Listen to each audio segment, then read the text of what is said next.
Hello competitive aspirants, welcome to masters online. ఈ వీడియోలో సింధు నాగరికత కాలంకు సంబంధించి ఒక ముఖ్యమైన విషయం అనేది మనకు ఇటీవల మనకు రావడం జరిగింది. అంటే దానికి కారణం ఏంటి అంటే సింధు నాగరికత లేదా ఇండస్ వ్యాలీ సివిలైజేషన్ ఎండ్ అవ్వడానికి, ఆ నాగరికత అంతం కావడానికి ప్రధానమైన కారణాలు అనేటివి ఇప్పటి వరకు అనేటివి మనం చాలా అంటే ఒక మల్టిపుల్ రీజన్స్ అనేటివి మనం చదువుకుంటున్నాం. పోటీ పరీక్షల పరంగా కానీ లేదా శాస్త్రవేత్తలు, పురావస్తు శాస్త్రవేత్తలు వాళ్ళు పరిశోధించే అంశాల ప్రకారం చాలా రకాల కారణాలు అనేటివి మనం చదువుకున్నాం. ఇది ఇటీవల కాలంలో 2025 సంవత్సరంలో సాధారణంగా ఏంటంటే సింధు నాగరికత అంతం కావడానికి అంటే ఇంత ముందుకున్న కారణాలు కాకుండా ఇంకో కొత్త కారణం అని కూడా చెప్పారు. ఆ రీజన్ ఏంటి అనేది మనం ఈ వీడియోలో డిస్కస్ చేద్దాం. వెరీ ఇంపార్టెంట్, ఎందుకంటే హిస్టరీకి సంబంధించి ఒక మోస్ట్ ఇంపార్టెంట్ కరెంట్ బిట్ ఇది కాబట్టి గుర్తుపెట్టుకోండి. మాస్టర్స్ ఆన్లైన్ ఛానల్ సబ్స్క్రైబ్ చేయండి, షేర్ చేయండి, లైక్ చేయండి, కామెంట్ చేయండి. ఇక్కడ మరి ఏంటి ఇండస్ వ్యాలీ సివిలైజేషన్ అంటే ఏంటిదంటే సాధారణంగా మనకు చరిత్రలో ఒక గొప్ప ఆవిష్కరణ అని చెప్పొచ్చు. ప్రాచీన భారతీయుడు ఆవిష్కరించిన ఒక గొప్ప నాగరికతనే సింధు నాగరికత లేదా ఇండస్ వ్యాలీ సివిలైజేషన్. సాధారణంగా ఇండస్ వ్యాలీ సివిలైజేషన్ అనేది భారతదేశంలో అంటే వాయువ్య భారతదేశంలో అప్పుడు ఉమ్మడి భారతదేశం పాకిస్తాన్ అండ్ ఇండియా కలుపుకొని దాదాపు 2250 నుండి 1750 సంవత్సరాల క్రితం, అంటే అదేంటి బీసీ, బిఫోర్ క్రీస్తు పూర్వం 2250 నుండి 1750 సంవత్సరాల పూర్వం సింధు నది ఒడ్డున ఒక గొప్ప నాగరికత అనేది విలసిల్లింది, అభివృద్ధి చెందింది. నాడు ప్రపంచం అభివృద్ధి చెందక ముందు, అభివృద్ధి అనడకంటే ప్రపంచం అనేది ఏర్పడకంటే ముందే ఆల్మోస్ట్ మన నాగరికత అనేది ఒక ఉవ్వెత్తున ఎగిసిపడిన నాగరికత. ప్రపంచానికి ఒక మంచి డిజైనింగ్, ఒక మంచి ప్లానింగ్ ని, ఒక మంచి సంస్కృతి ఆచారాలు నేర్పిన నాగరికత సింధు నది లోయ నాగరికత. ఈ సింధు లోయ నాగరికత అభివృద్ధి చెందినప్పుడు ప్రధానంగా ప్రపంచవ్యాప్తంగా ప్రజలందరూ ఇప్పుడు అభివృద్ధి చెందిన దేశాలు, అమెరికా, యూరప్ లాంటి దేశాలు కూడా నాడు ఆ దేశాలు అనేటివే లేవు. మరి అలాంటి నాగరికత ఎంత వేగంగా అభివృద్ధి చెందిందో, మరి అలాంటి నాగరికత సాధారణ తర్వాత క్రమక్రమంగా అంతం కావడానికి గల ప్రధాన కారణాలు ఏంటివి అని మనం తీసుకోవాలి. అసలు సింధు లోయ నాగరికత అనేది ఏంటి? సర్ జాన్ మార్షల్ అనే శాస్త్రవేత్త, అంటే ఒక పురావస్తు శాస్త్రవేత్త పేరు పెట్టాడు. కన్నింగ్హమ్ ఈ సింధు నాగరికత త్రవ్వకాలను మొదలు పెట్టాడు. కన్నింగ్హమ్ తర్వాత చాలా మంది ఆర్టి బెనర్జీ, దయారాం సాయి, యుఆర్ రావు లాంటి ఇక్కడ పురావస్తు శాస్త్రవేత్తలు కూడా మొత్తం మీద ఆ నాగరికతను ప్రపంచానికి పరిచయం చేయడం జరిగింది. స్టిల్ ఇప్పుడు కూడా ఇంకా పరిశోధనలు జరుగుతూనే ఉన్నాయి. మరి ఇలాంటి నాగరికతకు సంబంధించి ఇటీవల వచ్చిన ముఖ్యమైన విషయం ఏంటంటే సింధు నాగరికత ఏంటిది, ఇప్పుడు ఎలా అంతమైంది అంటే దానికి సంబంధించిన ఇప్పుడు ఆనవాళ్ళు ఎక్కడ కనిపిస్తున్నాయి అంటే సాధారణంగా నేను నా అనాలిసిస్ ప్రకారం లేదా అంటే గ్రూప్స్ ప్రిపేర్ అందరి అభ్యర్థులకు సంబంధించిన అనాలిసిస్ ప్రకారం కూడా ఏంటంటే దక్షిణ భారతదేశంలో ఇప్పుడు సింధు నాగరికతకు సంబంధించిన అవశేషాలు కానీ, అంటే అవశేషాలు మీన్స్ ఆచారం, సంస్కృతి అనేది కనిపిస్తుంది. అంటే ఏంటి? సింధు నాగరికత ప్రజల యొక్క ప్రధాన దైవం అమ్మ తల్లి. అండ్ ఇంకొకటి ఏంటంటే వాళ్ళు జంతువులను పూజించేవారు, మొక్కల్ని వృక్షాలను పూజించేవారు, అంటే ఓవరాల్ గా ప్రకృతిని ఆరాధించేవారు. అండ్ ప్రధాన దైవం పశుపతినాథుడు. ఇలాంటి లక్షణాలన్నీ స్టిల్ ఇప్పటికీ కూడా దక్షిణ భారతదేశంలో కనిపిస్తుంటాయి. దక్షిణ భారతదేశంలో ఉన్న రాష్ట్రాలు, మా 5 రాష్ట్రాలు ఏవైతే ఉన్నాయో తెలంగాణ, ఆంధ్రప్రదేశ్, కర్ణాటక, తమిళనాడు, కేరళ, ఈ రాష్ట్రాలు సాధారణంగా ఇక్కడ మనం జంతువుల్ని అధికంగా పూజిస్తాం. మనం పల్లెటూళ్ళలో మనం టెంపుల్స్ పైన చూస్తే పులి బొమ్మ, నాగుపాము బొమ్మ, సింహం బొమ్మలు, ఆవుల బొమ్మలు, ఎద్దుల బొమ్మ ఇవన్నీ కనిపిస్తుండే. అంటే మీన్స్ ఇది సింధు నాగరికత ప్రజల యొక్క వారసత్వంగా భావించవచ్చు. అండ్ మనం దక్షిణ భారతదేశంలో ఇక్కడ స్త్రీ దేవతలను మనం ప్రధానంగా దైవంగా మనం ఆరాధిస్తుంటాం. గ్రామీణ దేవతలన్నీ స్త్రీ దేవతలు ఇక్కడ మనకు చాలా దైవంగా ఆరాధిస్తుంటాం. అదంతా ప్రాచీన కాలం నుండే వస్తున్నది. అండ్ సౌత్ ఇండియాలో శైవం అనేది అధికంగా ఉంటుంది ఉత్తర భారతదేశం కంటే, శివుడు. ఇలాంటి లక్షణాలన్నీ సింధు నాగరికత కాలం నుండి వచ్చినాయని చెప్పొచ్చు, నిరభ్యంతరంగా మనం చెప్పొచ్చు. కారణం ఏంటంటే సింధు లోయ నాగరికత అంతమైన తర్వాత కొంతమంది ప్రజలు దక్షిణ భారతదేశం వైపు వచ్చి స్థిరపడ్డారనేది కూడా ఒక వాదన అనేది ఉంది. వాళ్ళ యొక్క లెగసీ అనేది కంటిన్యూ అయింది. ఇప్పుడు మనం ఆ సింధు నాగరికత వారసత్వాన్ని మనం కొనసాగిస్తున్నాం. అది ఒక గర్వించదగ్గ విషయం అది. ఓకే, సో ఇప్పుడుగా తర్వాత ఫ్యూచర్ లో కూడా మనం మర్చిపోయే అవకాశం ఏమీ లేదు అది. సరే, మరి అంతం కావడానికి గల కారణాలు ఏంటి? ఎందుకంటే గొప్ప నాగరికత ఒక గ్రిడ్ పద్ధతిలో, అంటే ఇప్పుడు ఇళ్ళను నిర్మించుకొని ఒక పట్టణాలు నిర్మించుకొని జీవించిన వారు ఇప్పుడు అంతం కావడానికి గల కారణం ఏంటి? మహా స్నాన వాటికలు, ఓకే, మహాధాన్యాగారాలు, అండ్ ప్రపంచంలోనే ఒక కాంశాన్ని ఓడిన మొదటి నాగరికత ప్రజలు, శాంతి ప్రియులు, పట్టణ నాగరికత ప్రజలు, మాతృస్వామ్య వ్యవస్థ ఉండేది వీళ్ళ దగ్గర, వ్యవసాయం అనేది అధికంగా ఉండేది. ఓకే, సో అండ్ నెక్స్ట్ ఏంటిది ఇక్కడ? ఓకే, ఆనాటి మహిళలు కూడా అలంకార ప్రియులు. సో ఈ విధంగా మన కాటన్ ఉత్పత్తి చేసి తర్వాత ఇక్కడ వాళ్ళు మెసొపొటేమియా నాగరికతతో వాణిజ్యం చేయడం ఇవన్నీ జరిగినవి. మరి తర్వాత ఏమైంది? క్రమక్రమంగా తీసుకుంటే సో మనకి ఇప్పటివరకు అంటే జనరల్ గా ఉండొచ్చు, సింధు నాగరికత అంతం కావడానికి అనేక కారణాల్లో సింధు నదికి వరదలు రావడం, తర్వాత ఆర్యులు దండెత్తి రావడం. ఓకే, సో అండ్ 2019లో కూడా ఒక కొత్త అప్పుడు ఒక విషయం తీసుకొచ్చారు. అరేబియా సముద్రంలో అప్పుడు సునామీ సంభవించడం వల్ల చాలా మంది ప్రజలు చనిపోయి గల్లంతా కూడా నాగరికత అంతం కావడానికి కారణాలు ఇలా ఉన్నాయి. ఇప్పుడు ఇటీవల కాలంలో ఏం చెప్తున్నారు అంటే, ఓకే, క్రమంగా సింధు నాగరికత ఏ విధంగా అభివృద్ధి చెందడం స్టార్ట్ అయిందో, అంటే ఒక 600 నుంచి 800 సంవత్సరాలు వెలిసింది నాగరికత. సో ఆ క్రమంలోనే క్రమక్రమంగా వర్షాపాతం అనేది కూడా తగ్గడం స్టార్ట్ అయింది. అంటే వర్షాపాతం తగ్గుతూ నేలలో లేదా ఆ వాతావరణంలో తేమ శాతం తగ్గిపోయి ఉష్ణోగ్రత పెరిగి క్రమక్రమంగా, ఎందుకంటే వాళ్ళ ప్రధానమైన ఆధారం వ్యవసాయం కాబట్టి, వ్యవసాయం మరియు వాణిజ్యం కాబట్టి వ్యవసాయ ఉత్పత్తులు తగ్గి దాని ప్రభావం వాణిజ్యం మీద పడింది.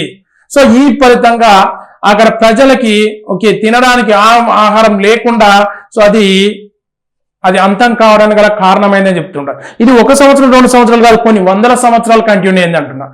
ఆ విధంగా తీసుకున్నట్టయితే ఇప్పుడు మన నాగరికత సింధు నాగరికత ఎప్పటిది అంటున్నాం? దాదాపు 5000 నుండి 3500 సంవత్సరాల క్రితం. అంటే ఇప్పుడు మనము 2025లో ఉన్నామంటే దాదాపు 2500, తర్వాత అవి 3500 సంవత్సరాలు, అంటే దాదాపు 5000 నుండి 6000 సంవత్సరాల క్రితం అంత గొప్ప నాగరికత అనేది విలసిల్లింది. అంటే దానికి సంబంధించి ఏంటి అక్కడ అంతం కావడానికి గల కారణాలు ఏంటి అంటే, సాధారణంగా తీసుకున్నట్టయితే అప్పుడు ఆ నాగరికత కాలంలో ప్రతి 85 సంవత్సరాలకు ఒకసారి తీవ్రమైన కరువు సంభవించేదట. ఎవ్రీ 85 ఇయర్స్కి ఒకసారి క్షామం, పెమైన్, ఒక గ్రేట్ పెమైన్ సంభవించేది. సో అలా సంభవించిన క్రమంలో మనకి ఇక్కడ ఏం జరిగింది అంటే, సాధారణంగా తీసుకున్నట్టయితే ఓకేనా, సో ఇక్కడ ఆ మల్టిపుల్ రీజన్స్ పరంగా తీసుకున్నప్పుడు ఇక్కడ గమనించండి, అంటే వర్షపాతం తగ్గిన కొలది వాతావరణంలో దాదాపు 0.5 డిగ్రీ సెంటిగ్రేడ్ ఉష్ణోగ్రత పెరిగేది. అంటే 0.5 డిగ్రీల సెంటిగ్రేడ్ ఉష్ణోగ్రత పెరిగేది. At the same time 10 to 20% వర్షపాతం అనేది తగ్గడం స్టార్ట్ అయింది. అంటే సాధారణ వర్షపాతంలో ప్రతి సంవత్సరం 10 నుండి 20% అనేది వర్షపాతం తగ్గడం స్టార్ట్ అయింది. At the same time 0.5 degree centigrade ఉష్ణోగ్రత పెరగడం స్టార్ట్ అయింది. అంటే ఉష్ణోగ్రత పెరుగుతుందంటే తేమ అనేది ఆటోమేటిక్గా తగ్గిపోతుంటది. అది ఆ విధంగా తీసుకున్నప్పుడు ప్రతి డ్రాట్ ఇక్కడ ఓకేనా, సాధారణంగా తీసుకున్నప్పుడు ఇక్కడ 4450 నుండి 3400 సంవత్సరాల మధ్య జరిగిన సమావేశం ఇదంతా ఈ సంఘటన. సో ఆ టైంలో 85 సంవత్సరాలకు ఒకసారి కరువు అనేది సంభవించేది. ఎంత అంటే దాదాపు 65 నుండి 91% వర్షపాతం తగ్గిపోయిందట. ఆ ప్రతి 80 సంవత్సరాలకు ఒకసారి 600 నుంచి 800 సంవత్సరాల మధ్యలో ప్రతి 85 సంవత్సరాలకు ఒకసారి కరువు రావడం, అంటే అక్కడ ప్రతి 85 ఇయర్స్ ఒకసారి రావడం అనేది అది కోయిన్సిడెంటా ఎలా అనేది కాదు, కానీ జస్ట్ అట్లా భావిస్తున్నారు. బట్ రావడం అనేది వర్షపాతం తగ్గడం వల్ల వ్యవసాయ ఉత్పత్తి అనేది క్రమంగా తగ్గిపోయి, ఎందుకంటే ప్రధానమైన వృత్తి వ్యవసాయం కాబట్టి గోధుమ, వరి, తృణధాన్యాలు అన్ని పండించారు, మెసొపొటేమియాకి ఎక్స్పోర్ట్ చేశారు. సో అండ్ ఇంకొకటి ఏంటిదంటే ఆ పట్టణ నాగరికతని పెరిగిపోయింది, అక్కడ జనాభా పెరిగిపోయింది క్రమక్రమంగా జనరల్ తీసుకున్నట్టయితే. సో ఆ పట్టణ నాగరికత పెరిగిపోయి ఏమైంది, అక్కడ జనాభా పెరగడం వల్ల పట్టణాలు అనేటివి వాళ్ళు నిర్మించుకున్న ఆ భవనాలు ఏవైతే ఉన్నాయో ఆవాసాలు సరిపోక ప్రజలు అనేది సో ఎక్స్పాండ్ అవ్వడం స్టార్ట్ చేశారు. అర్థమైందా అండి? సో ఆ క్రమంలో ఇక వర్షపాతం తగ్గడం. సో ఉత్పత్తి తగ్గడం, వాళ్ళ ఆహార అవసరాలు పెరగడం, మొత్తం మీద వాణిజ్యం మీద పడింది.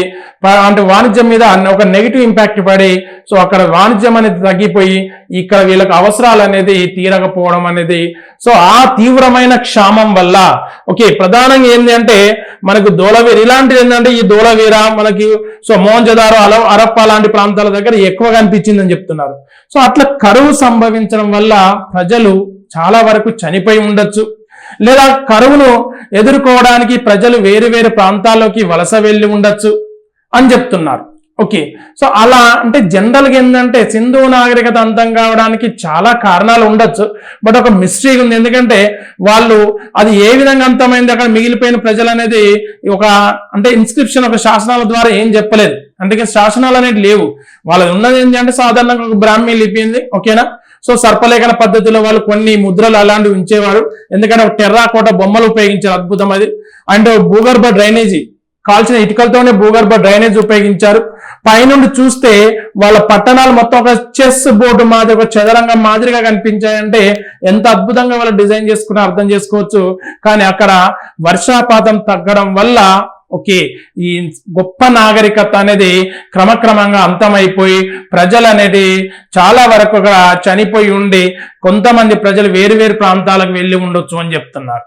అర్థమైంది అంటే ఆర్యులు దండెత్తిరా. ఎందుకంటే మళ్ళీ ఇంకో విషయం ఏంటంటే వీళ్ళకు కాంస్యం తెలుసు కానీ ఇనుము అనే లోహం తెలియదు అని కొంతవరకు అన్నారు. సో అట్లా రాగి కాంస్యంతో పనిముట్లు ఉపయోగించారు, కానీ ఇనుము అనేది దృఢమైన లోహం, వాటితో కంపేర్ చేస్తే ఇనుము అనేది వాళ్ళు కనుగొనలేదని కొంతవరకు చెప్తున్నారు. అంటే ఆర్యులు దండెత్తడం వల్ల ఆర్యులు ఏంటంటే సో ఇక్కడ వాళ్ళు ఇనుముతో తయారు చేసిన ఆయుధాలు ఉపయోగించారు, వీళ్ళు రాగితో తయారు చేసిన కొంతవరకు ఆయుధాలు ఉపయోగించారు. ఫలితంగా ఆర్యుల వల్ల వీళ్ళు ఓడించబడి నాగరికత అంతమైందని చెప్తున్నారు. కానీ ఇప్పుడు చెప్పిన అంశాలు ఏంటంటే కరువు అనేది వీళ్ళని వెంబడించింది, ఫలితంగా నాగరికత అంతమైందని చెప్పొచ్చు. ఎందుకంటే జోగ్రఫీలో ఆమె సో నేను ఒక జోగ్రఫీ ఫ్యాకల్టీ ఏం చెప్తున్నా అంటే సో వాయువ్య భారత్ అంటే ఇప్పుడున్న రాజస్థాన్ ఆరావళికి పర్వతాలకు పశ్చిమ ప్రాంతం తీసుకున్నట్టయితే ఇక్కడ మీరు ఒక విషయం గమనించండి. ఇక్కడ సో మనకు మ్యాప్ మీరు గమనించినట్టయితే సో ఈ ప్రాంతం ఇదంతా సింధు నాగరికత వెలిసిన ప్రాంతం, ఇదంతా ఈ ప్రాంతం మహారాష్ట్ర, ఇది ఈ ప్రాంతం వాయువ్య భారతదేశం. ఇండస్ రివర్ అనేది ఈ విధంగా క్రమక్రమంగా ఇలా సో ఈ సింధు నది ఒడ్డున ఈ వెలిసింది. అయితే ఇక్కడ నేను చెప్తున్న విషయం ఏంటంటే ఇప్పటికి జాగ్రఫీలో కూడా మీరు మన భారతదేశంలో 107 జాతీయ పార్కులు ఉంటే దాంట్లో second largest desert national park ఏదైతే ఉందో ఈ జైసల్మేర్ ఈ ప్రాంతంలో ఉన్న ఆ డిజర్ట్ నేషనల్ పార్క్ లో కూడా ఇక సముద్ర జీవుల అవశేషాలు లభిస్తున్నాయి ఇప్పటికి. అంటే ఒకప్పుడు ఏంటంటే ఈ రాజస్థాన్ అనేది కూడా సముద్రంలో భాగంగా ఉండేది. అట్లా ఫలితంగా ఇక్కడ సముద్ర తిరోగమనం చెంది ఇక్కడ భూభాగం అనేది ప్రత్యక్షమైంది. భూభాగం ప్రత్యక్షమైన తర్వాత సింధు నాగరికత స్టార్ట్ అయింది. అక్కడ సింధు నాగరికత స్టార్ట్ అయ్యి ఒక 600 నుండి దాదాపు 800 సంవత్సరాలు వెలిసిల్లింది. ఆ వెలిసిల్లిన క్రమంలోనే వాళ్ళు ఇక్కడ అనేక పట్టణాలు నిర్మించారు, గ్రామాలు తక్కువ పట్టణాలు ఎక్కువ నిర్మించారు వాళ్ళు. సో నిర్మిస్తున్న క్రమంలోనే క్రమంగా వర్షాపాతం అనేది తగ్గడం స్టార్ట్ అయింది. అట్లా ప్రతి 85 సంవత్సరాలకు ఒకసారి కరువులు సంభవించి వ్యవసాయం అనేది పూర్తిగా తగ్గిపోయి నాగరికత అనేది అంతమైంది. అంటే ఇక్కడ ఏంటి అంటే ఒక జియోగ్రఫికల్ ఆస్పెక్ట్ తీసుకొచ్చాను నేను. అంటే భౌగోళిక పరమైన కారణాల వల్లనే సింధు నాగరికత అంతమైంది. ఓకే, సో ఇక్కడ సముద్రం ఉండేదని చెప్పడానికి ప్రస్తుతం డిజర్ట్ నేషనల్ పార్కులు లభ్యమవుతున్న సముద్ర జీవుల శిలాజాలు అనొచ్చు, అవశేషాలు అనొచ్చు, ఆ ఫాసిల్స్ అని అక్కడ లభ్యమవుతున్నాయి. సముద్ర తిరోగమనం వల్ల భూభాగం ఏర్పడింది. ఏర్పడి ఇక్కడ అత్యంత సారవంతమైన మైదానాలుగా మారి సింధు నాగరికత అభివృద్ధి చెందడానికి కారణమైంది అక్కడ. బట్ అది సో దురదృష్టవశాత్తు ఏమైంది, సో ప్రకృతి వాళ్ళ వెంబడి అంటే ఒక రకమైన ఓకేనా వినాశనానికి కూడా దారి తీసింది. అంటే మీన్స్ కరువు అనేది వెంబడించింది. దెన్ సింధు నది వరదలు రావడం వల్ల కారణం కావచ్చు, బట్ ఇక్కడ కరువు వల్ల కూడా నాగరికత అనేది అంతంగాను ప్రధాన కారణమైందని ఇటీవల ఓకే పరిశోధనలు అని తెలుస్తున్నాయి. కాబట్టి అంటే వీడియో చేయడం ఉద్దేశం ఏంటంటే మనకు ఇండియన్ హిస్టరీలో సింధు నాగరికత అనేది ఒక గొప్ప ఒక అద్భుతం, ఒక మైండ్ బ్లోయింగ్ టాపిక్. అది ప్రతి హిస్టరీ అభ్యర్థికి, ప్రతి పోటీ పరీక్ష ప్రిపేర్ అవుతున్న అభ్యర్థికి సింధు నాగరికత అనేది ఒక అద్భుతమైన ఒక సినిమాటిక్ స్టోరీ అదంతా. సో నేను అది పర్సనల్ గా నేను కూడా స్టడీ చేశాను కాబట్టి అద్భుతంగా అనిపిస్తుంటే టాపిక్. కాబట్టి మరి అంతం కావడం గల కారణాలు ప్రతి అభ్యర్థి తెలుసుకోవాలనే ఉద్దేశంతో సో ఇటీవల జస్ట్ మనకి ఈ మధ్యలో ఈ ఆర్టికల్స్ అనేవి వచ్చినాయి కాబట్టి వీటి కంపల్సరీ మీరు స్టడీ చేయండి. ఈ వీడియో మీరు స్కిప్ చేస్తే మీకు ఇటీవల సో సింధు నాగరికత అంతం కావడానికి గల కారణాలు సో బయటపడ్డే వాటిని పరిశోధించండి లేదా గుర్తించండి అన్నప్పుడు కరువు అనేది గుర్తుపెట్టుకోండి. Okay, right. Thank you very much.